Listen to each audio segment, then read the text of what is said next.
থাকোঁতেই ৰাম নাম আমি হৃদয়ৰ অষ্টদল পদ্মত আমি বান্ধি ল'ব লাগিব। ইয়াৰ মাজে নামৰ ভাণ্ডা মুখে বাজ হয়, ৰাম নামে মাৰা নামাৰে পাপক কটক ক্ষয়। গতিকে ৰিহাৰ্চল কৰি থাকিব লাগিব। খাওঁতে শুওঁতে উঠোঁতে বহোঁতে শয়নে সপোনে ভোজনে গমনে গুৰুগৃহ নিৰ্মাণ কৰি লৈছোঁ। কিছুসকলে গুৰুগৃহ কমাবলৈ সময় নাই। দেহি কেৱল মায়া মায়া বিষয় বিষয়। গতিকে চিত্ৰ বিচিত্ৰকৈ গুৰুগৃহ নিৰ্মাণ কৰি থ'লেও নহ'ব দেই। একো নাজানে আপুনি ধীৰ জানে। নাম বোকাখন মেলি লৈ আপুনি প্ৰাৰ্থনা গাওক, সময় সুবিধা পালে নাম এষাৰ গাওক, পাঠ এফাকি পঢ়ক। আমাৰ নিয়ম সেইটো সদায় বাপ ভাইসকলে কৰিব, কিন্তু বাপ জনা আইগৰাকীয়ে কৰিলে, ল'ৰা ছোৱালীসকলে নকৰে যে, বহুতে নকৰে। কিন্তু সেইটো বহুত ভুল হ'ব দেই। পিতৃ মাতৃ গৰু সেৱা কৰিলে ল'ৰা ছোৱালীৰ কাৰণে, যুৱক যুৱতীৰ কাৰণে নহয় দেই, বোৱাৰীসকলৰ কাৰণে নহয়, কিন্তু সকলোৱে গুৰু সেৱা কৰিব লাগিব।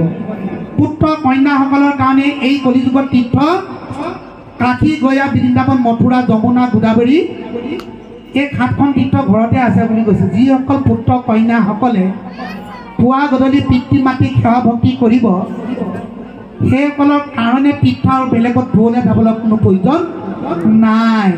পিতৃ মাতৃ হাত বচন মানি চলিব, সদায় সততে পিতৃ মাতৃক সেৱা ভক্তি, স্থানীয় মান্য লোকক সেৱা ভক্তি যদি এইখিনি কৰি যায়, পুত্ৰ আৰু কন্যাসকলৰ কাৰণে তীৰ্থ ঘৰতে আছে।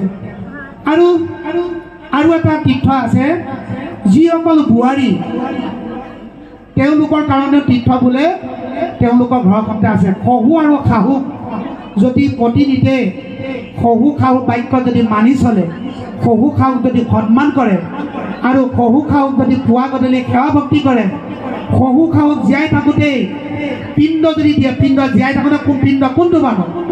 কৃষ্ণ। মা বাথৰুমতে কাপোৰ কানিকেইটা থৈ আহকচোন, মই পিছত গৈ আউডলি দিম। কৃষ্ণ 1 নম্বৰ পিণ্ড হ'লেই দেউতা কৃষ্ণ, আমি গুৰু গৃহলৈ যাব ওলাইছোঁ নহয়। কৃষ্ণ দেউতাকৰ আশীৰ্বাদটো, শহু শাহু আশীৰ্বাদটো ইমানেই ডাঙৰ, তাক তুলনাৰ সীমা নাই বুলি কৈছে। মহিমা অপাৰ, ইমান ডাঙৰ আশীৰ্বাদ।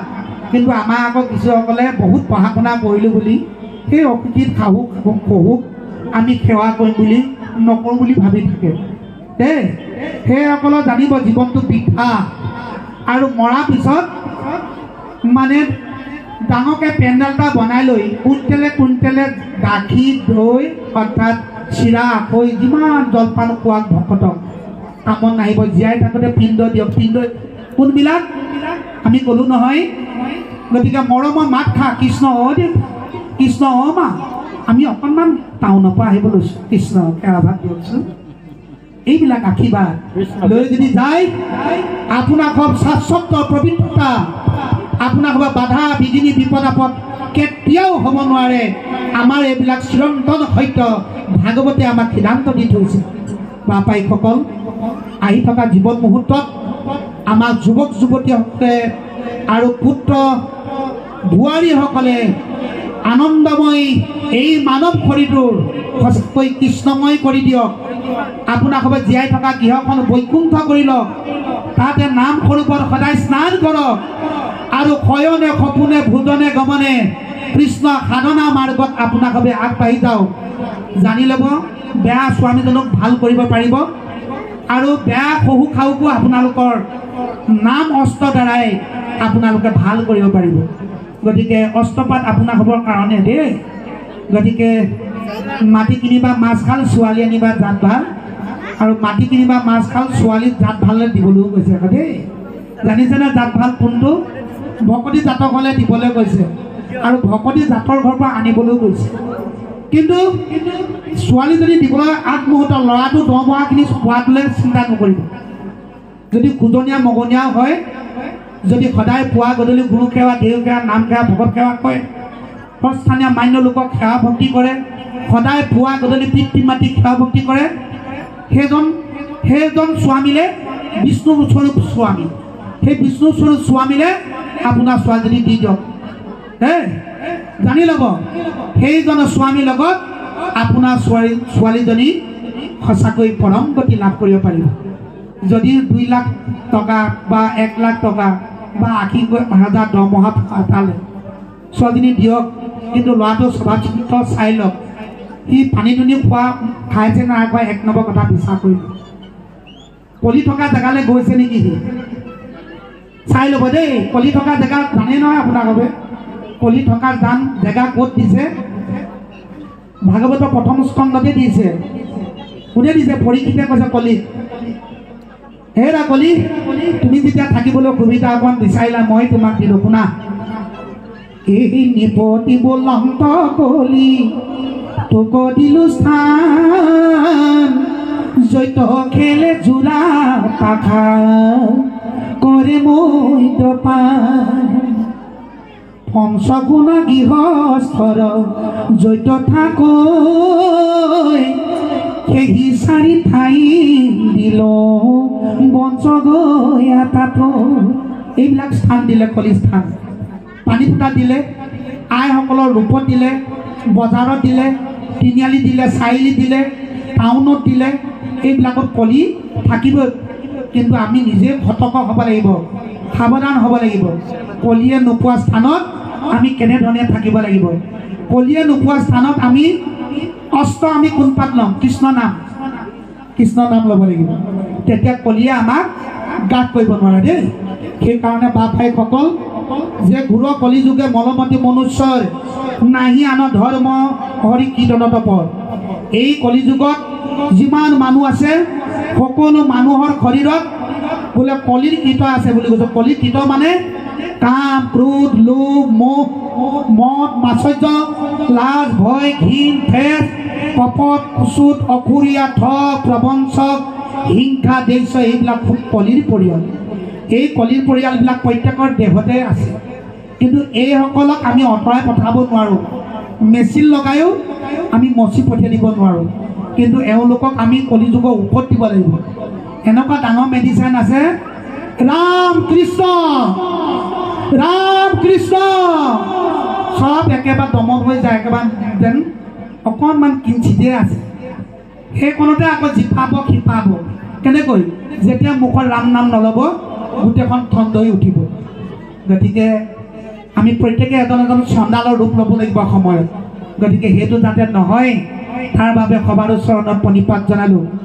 ৰাম বুলি কোৱাৰ লগে লগে, ৰা বুলি কোৱাৰ লগে লগে আমাৰ শৰীৰত থকা পাপবিলাক বাহিৰলৈ গুচি যায়। ম বুলি কোৱাৰ লগে লগে আমাৰ শৰীৰলৈ পুণ্য সোমাই আহে দেই। এয়া হৈছে ৰাম। তাৰপিছত বিজ্ঞানৰ মতে কৈছে ৰা বুলি কোৱাৰ লগে লগে আমাৰ শৰীৰত থকা বেয়া বেয়া এঙা গেছবিলাক বাহিৰলৈ ওলাই যায়। আৰু ম বুলি কোৱাৰ লগে লগে অট'মেটিক অক্সিজেন গেছ আমাৰ শৰীৰৰ ভিতৰত সোমাই আহে। এয়া হ'লে ৰাম। ৰাম শব্দটোৰ দ্বাৰাই আমি শৰীৰৰ ভিতৰত এই শৰীৰটো অৰ্থাৎ এই দেহটো 24টা তত্ত্বৰে নিবন্ধন কৰি থোৱা হৈছে। পঞ্চ মহাভূত, পঞ্চ জ্ঞানেন্দ্ৰিয়, পঞ্চ কৰ্মেন্দ্ৰিয় আৰু লগতে পঞ্চ তন্মাত্ৰ। এই হ'ল 20টা। এই 20টাৰ লগত আৰু 4টা চিদ, জ্ঞান, অহংকাৰ, মন, এই 24টা তত্ত্ব আৰু লৈ আমাৰ দেহটো হৈছে। এই দেহটোৰ পৰা আমি পৰিত্ৰাণ পাম। মৃত্যু সঞ্জীৱনী ঔষধ ৰাম কৃষ্ণ। কৃষ্ণ শব্দ অৰ্থটো হ'ল আনন্দ দেই। যি মানুহৰ এই কৃষ্ণ শব্দটো নাই, কিছুমানে কৃষ্ণ বুলি ক'বলৈ লাজ লাগে। জানোচা কোনোবাই শুনিব নেকি, মোক বৰ সৰু বুলি ভাবিব নেকি, এনেকুৱা মানুহ আমাৰ মাজত বহুত ধনী আছে। গতিকে 3টা বস্তু এৰিব লাগিব দেই, লাজ, ভয়, ঘিন, এই 3টা মনৰ চিন। সেইকাৰণে আমাৰ বাপ আইসকলে লাজ নকৰি উচ্চস্বৰে ৰাম কৃষ্ণ শব্দ ধ্বনি প্ৰকাশ কৰক। আৰু গুৰু গৃহত সোমোৱাৰ পিছত নাম ঘোষাখন মেলি চাওকচোন, আমাৰ কিমান শুদ্ধ হৈ আছে, কিমান অশুদ্ধ হৈ আছে। নাম ঘোষাখন মেলি গালে মানে গম পোৱা যাব। কৃষ্ণ সবাৰ চৰণত প্ৰণিপাত জনালোঁ। গতিকে নাহি আনক ধৰ্ম কীৰ্তনত পৰ। এই কলিযুগত মানুহৰ বাবে যে আন বোলে ধৰ্ম, আন ধৰ্ম কীৰ্তন পৰ। আন ধৰ্ম নাই, কীৰ্তনটোৱে মহাশ্ৰেষ্ঠ।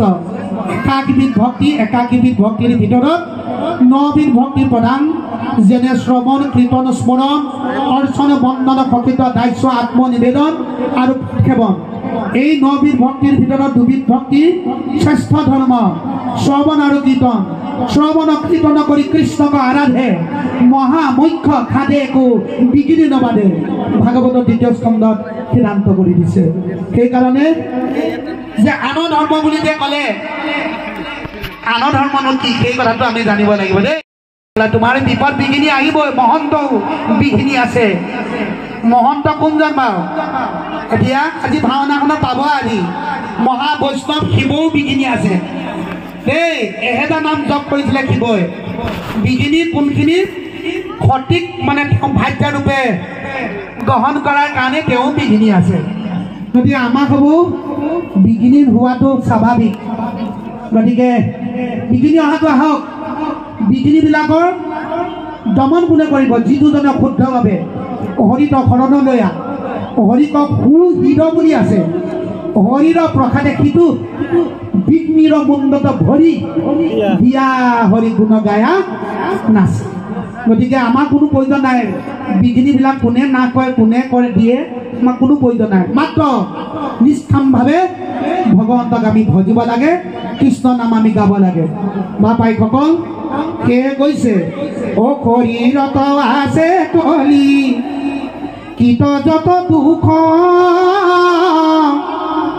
গোচুক প্ৰথমে কৰা হৰি হৰি ঘোষ সহস্ৰ নামৰ ভিতৰত আন এটা নামৰ হৰি এই হৰি নামটো হৰি শব্দটো খুব গাব লাগে হৰি হৰি হৰি হৰি হৰি বুলি কোৱাৰ লগে লগে শৰীৰত থকা বেমাৰ আজাৰবিলাক বিনাশ হৈ যায় মহাপাপো বোলে খণ্ডন হয় হৰি শব্দটো দেই বিষ্ণু শব্দ প্ৰতিটো 1000 নামৰ প্ৰতিটো কৰ্ম অনুসৰি নাম দিছে দেই গতিকে এতিয়া আমাক সিদ্ধান্ত দিলে কৃষ্ণৰ চৰণে শ্ৰী অশেষ প্ৰণতি অচুতৰ কিংকৰ কৰণী গদতি কৃষ্ণৰ চৰণত সেৱা জনাই প্ৰণিপাত জনাই কোনে এই মহাপুৰুষ শ্ৰী শ্ৰী শংকৰদেৱ গুৰু জনাই যে কৃষ্ণ বোলে কিংক বুলি ক'লে অচ্যুত কিংক বুলি কৈছে চাক কৃষ্ণ কিংক বোলে কোনে কৈছে চাক বুলি কোনে কৈছে শংকৰদেৱে আৰু মহাপুৰুষ মাধৱদেৱে 1000 ভাগ ঘোষাৰ পিছতো তেওঁ লিখিলে যে ভক্তি ৰত্নাৱলী আৰু নাম তেওঁ লিখাৰ পিছতো কি বুলি কৈছে জানিও ভজিও ভাই ভগৱন্তক পাৱে এহু ৰকম মাধৱ মূৰ্খমতী গাঁৱে তেওঁ নিজে মূৰ্খ বুলি ক'লে আৰু কি বুলি কৈছে বাৰু পাপী বুলি কৈছে ন নিজকে মোৰ সম পাপী লোক নাহি যে তিনি লোক তুমি সম নাহি পাপ হাৰি ইজানি গোবিন্দ মুক যেন জোৱাই কৰি উক তোৱা পদে কৰোঁ গুহাৰি দেখিলেনে বাৰু তোৱা পদে কৰোঁ গুহাৰি মহাপুৰুষ মাধৱদেৱে নিজে পাপী বুলি ক'লে আৰু তেওঁ কি বুলি কৈছে বোলে মই অজ্ঞানী বুলি কৈছে মই অজ্ঞানীৰ যতেক জ্ঞান হৰি হৰি হৰিয়ে কথা কহি কোনে সীমা কৰিবে তাৰ ইটো মূৰ ঘূৰ দুখ পৰি হৰি হৰি হৰি এ কৃপা মই কৃষ্ণ চৰণে ৰাখা আমাক কৃপা মই কৃষ্ণে চৰণে ৰাখা আমাক এতিয়া তেতিয়াহ'লে মহাপুৰুষ মাধৱদেৱে মহাপুৰুষ শ্ৰী শ্ৰী শংকৰদেৱ গুৰুজনাই কিংকৰ আৰু দাস বুলি কৈ থৈ গৈছে আমি বোলে নাম গাব জানো পাঠ পঢ়িব জানো নাইনে বাৰু আৰু লগতে সহায় পাতিব জানো অন্নমুঠি সিদ্ধ কৰিবলৈ জানো যদি আমি নিজকে ভকতক যদি প্ৰশংসা কৰোঁ তেতিয়াহ'লে আমাৰ কাৰণে এটা আলুগুটি দেই আলুগুটি শূন্য কিন্তু ভকতে প্ৰশংসা কৰিব লাগিব দেই ভকতে যেতিয়া প্ৰশংসা কৰিব তেতিয়া জানি ল'ব ভগৱন্তে প্ৰশংসা কৰিব নালাগে কাৰণ দেৱতো তীৰ্থটো ভকতে বৰ ভকতক ভজিলে গুচে কৰ্মদৰ গতিকে ভকত সকলো ঘৰলৈ যাবও নোৱাৰে ভকত সংগ সকলোৱে নেপায়ো গতিকে ভকতক পাবলৈ হ'লে প্ৰত্যেকে আমি নিজৰ এজন ভকত হৈ ল'ব লাগিব ভকত যদি ভকত হৈ ল'ব পাৰোঁ তেতিয়া আপোনাৰ হ'ব কি হ'লে ভকত আহিব আৰু ভকতৰ চৰণত যি মূৰ গৃহ তীৰ্থটো অধিক পবিত্ৰ ভৈলা অশেষ যিহেতু সাক্ষাতে জগতৰ গুৰু আপুনি ভৈলা প্ৰৱেশ বুলি আপুনি সেৱা নমস্কাৰ কৰিবলৈ পাব। সেইকাৰণে ভকত সকলো ঘৰলৈ নাযায়, কিন্তু দেই আমি বহু দিনৰ মূৰত যদি এদিন সমাজলৈ যাওঁ, বহু দিনৰ মূৰত যদি এদিন ভকতৰ সংগ লওঁ, সেইজন ভকতক ভকতে বৰ ভাল নাপায়। ভকতে ভকতক ভাল পাবলৈ হ'লে ভকতৰ সংগে ৰংগে কৰে সৰ্বক্ষণ কৃষ্ণক আৰাধি কৰে শ্ৰৱণ কীৰ্তন। গতিকে ভকতে কেইজনক বৰ ভাল পায়। ভকতে ভকতক ভাল পাবৰ কাৰণেই আমি প্ৰত্যেকে নিজে এজন সৰু ভকত হৈ ল'ব লাগিব। সৰু যিমান জানিলেও আমি কিমান সৰু, সৰুটো কথাটো জানিব লাগিব নহয়। কিমান সৰু চাহীটো আপোনালোকে দেখিছে নিশ্চয়। চাহীটো যদি চাৰিফাল কৰি দিয়া যায়, এটা চাহী যদি চাৰিফাল কৰি দিয়ে, সেই চাৰিফালৰ এফালক কি বুলি কোৱা হয়? অনু বুলি কোৱা হয়, অনু। কিন্তু আমাৰ চকুৰে তাক আমি নেদেখোঁ। কিহে দেখিম বাৰু? বিজ্ঞানৰ মতে দূৰবীক্ষণ যন্ত্ৰৰে সেই চাৰিফালক দেখা পাম। কিন্তু সিমানটো আমি হ'ব পাৰিব লাগিব দেই। সিমানটো হ'ব পাৰিলেহে কৃষ্ণই আমাৰ প্ৰতি সন্তুষ্ট হ'ব। আৰু উদ্ধৱ সিমানটো হৈছে। সেইকাৰণে কৃষ্ণই ক'লে সবাতো অধিক মোৰ তুমি প্ৰিয় নাহি আন বান্ধৱ ধব তুমি ভকতেকে মোৰ হৃদি জানিবা নিশ্চয় ভকত জনৰ জানা আমি কৃষ্ণ ভাগৱতৰ 10ম স্কন্ধত সঁচাকৈ কৃষ্ণই উদ্ধৱক এই কথাখিনি ক'লে। এই কথাখিনি ভগৱানে আমাক কৈছে নিজ মুখৰ অমৃতময় বাণী বা বাইসকল। তেতিয়া শংকৰদেৱে যেতিয়া নিজকে কৃষ্ণ বুলি কিংকৰ বুলি ক'লে, আমি কিমানখিনি হ'ব লাগিব বাৰু? হৰিৰ কীৰ্তন হৰিৰ নামৰ কীৰ্তন নজানে যিজনে হৰি দিব। কথা বুজি পাইছেনে? আকৌ কৈছে হৰিৰ কীৰ্তন কৰিয়া হৰিকো বৈশ্য কৰিব পাৰে। হৰি যদি কীৰ্তন আমি কৰোঁ, তেতিয়া হৰিক বৈশ্য কৰিব দাস কৰি ল'ব পাৰি। গতিকে তাৰ উদাহৰণ স্বৰূপ আমাক ভাগৱতে দিব। আমি এতিয়া আহোঁ ভাগৱত ধৰ্ম। এতিয়া ভাগৱত কিনো? ভাগৱত ধৰ্মনো কি? এই পাঠে আমাক সিদ্ধান্ত দি যাব। এই সিদ্ধান্তবিলাক আমি মানি চলিব লাগিব। ভাগৱত সৰুকালৰ পৰা বহুত শুনা হৈছে, বহুত কোৱা হৈছে। যেতিয়ালৈকে ভাগৱত ধৰ্ম আমি পালন নকৰিম, সমস্ত মিছা। কিন্তু তত্ত্বৰূপে পালন কৰিব লাগিব দেই। তত্ত্বৰূপে পালন কৰাটোৱে আচল সঁচা। সঁচা ৰূপত ভাগৱতৰ ধৰ্ম কথম কি কয়নো সেই মতলৈ যাওঁ। আৰু তাৰ আগত আমি জানি ল'ব লাগিব এই ভাগৱত ক'ত আছিল, কেনেকৈ আমাৰ মাজত আমি আজি মহাৰস আস্বাদন কৰিবলৈ পালোঁ সৰ্বনৰ যোগেদি। সেই কথাটো আপোনালোকে নিশ্চয় জানে। তথাপি কথাটো আপোনালোকৰ চৰণত আগবঢ়াই যাওঁ। কৃষ্ণৰ কি কৰে কহে শুনি উপসৰ্ব জানে ভাগৱত শাস্ত্ৰৰ পয়াৰ ইহে পুৰাণৰ সূৰ্য ভকতি প্ৰকাশয় সমস্ত শাস্ত্ৰৰ সাৰোধাৰ। সমস্ত বেদ বেদান্তৰ সমস্ত সাৰ তত্ত্ববিলাক কাঢ়ি আনি এই সূৰ্য পুৰাণ শ্ৰীমদ ভাগৱতৰ নামাকৰণ কৰিলে। ইয়াতে আমাক হ'বৰ কাৰণে ধৰ্ম আৰু ভক্তি নিহিত কৰি থৈছে। আৰু কি কৈছে? ভাগৱত শুনিলে কি হয়? শুনাৰ তত্ত্বভেদ কল্পতৰু ভৈলা বেদ তাৰ ফল মহাভাগৱত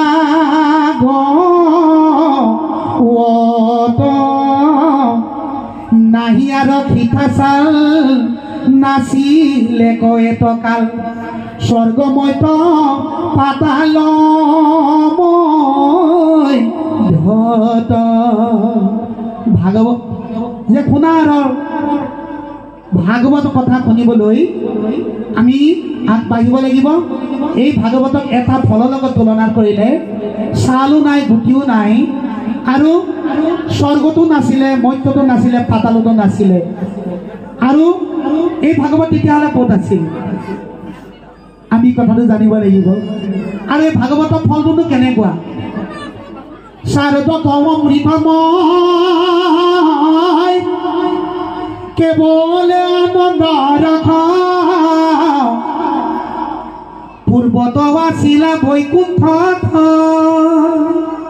কৃষ্ণৰ কৃপাত বাজে অৰ্ধ সময় গৈলে পাইলা ব্ৰহ্মা পদ্মকল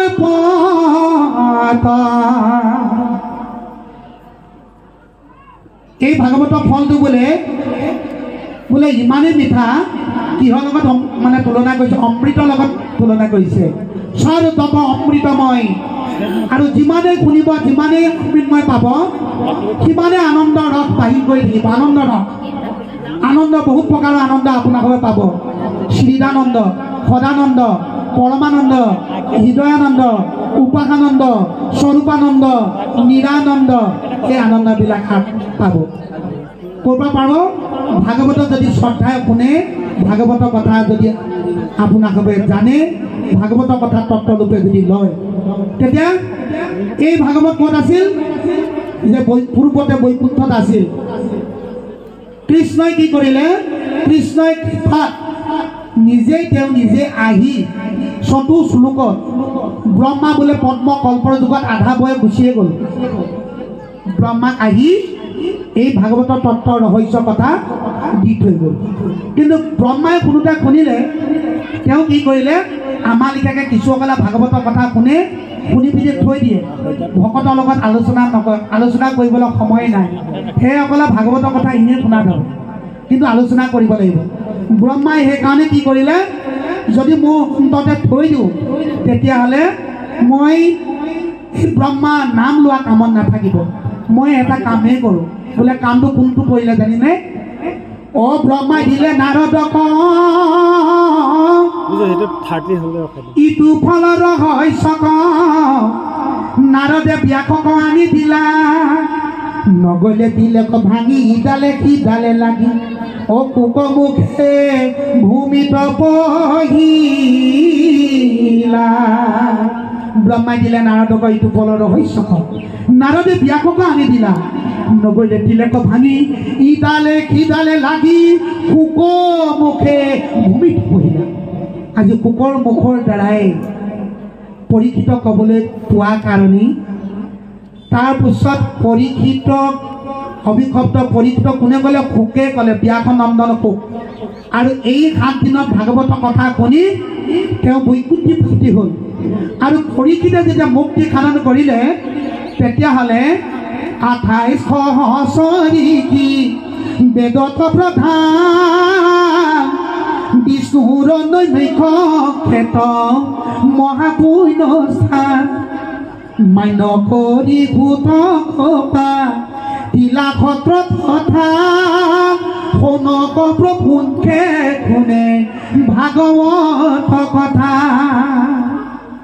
ভাগৱতৰ কথা শুনিবলৈ পালে, কাৰণ কোনে শুনিলে? 28 সহস্ৰ ঋষি বেদৰ প্ৰধান শুনি কি কৰিলে?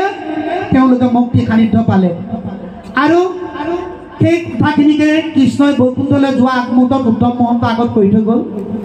আজি আমি কৃষ্ণই নিজ মুখেৰে